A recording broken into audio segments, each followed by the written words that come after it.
आपने कभी सुना है 14 लोक? ये कोई कहानी नहीं, बल्कि एक गहरा आध्यात्मिक रहस्य है।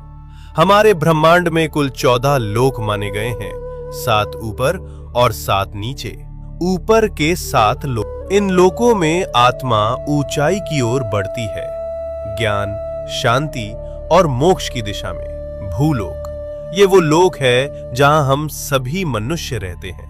इसे मृत्युलोक भी कहा जाता है, क्योंकि यहाँ जन्म और मृत्यु का चक्र चलता रहता है। भूवरलोक, ये लोक भूलोक और स्वर्गलोक के बीच स्थित है। ये ऊर्जा रूपों का क्षेत्र है जो भौतिक और दिव्य लोकों को जोड़ता है। स्वर्गलोक, देवताओं का लोक, जहां इंद्र और अन्य देवता निवास करते हैं। अच्छे कर्म करने वालों को मृत्यु के बाद इसी लोक में स्थान मिलता है, जहां सुख, संपत्ति और आनंद की अनुभूति होती है।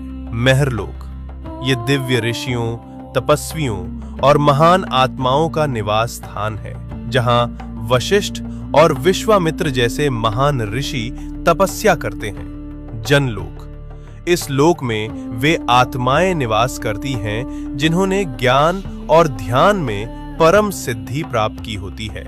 यहाँ के वासी ब्रह्मा जी की लीलाओं में लीन रहते हैं। तपलोक, अत्यंत शक्तिशाली तपस्वियों का स्थान, जो शरीर से परे केवल चेतना में स्थित होते हैं। ब्रह्मलोक, यह है अंतिम लक्ष्य है, जहां केवल सत्य है, मोक्ष है और ईश्वर का साक्षात्कार होता है। इन ऊर्ध्व लोकों में आत्मा का जाना मतलब है धीरे धीरे शुद्ध और जागरूक होना। अब बात करते हैं नीचे के 7 लोकों की। यहाँ भोग, मोह और भ्रम ज्यादा होता है। अतल लोक, राक्षसों और मायावी शक्तियों का घर।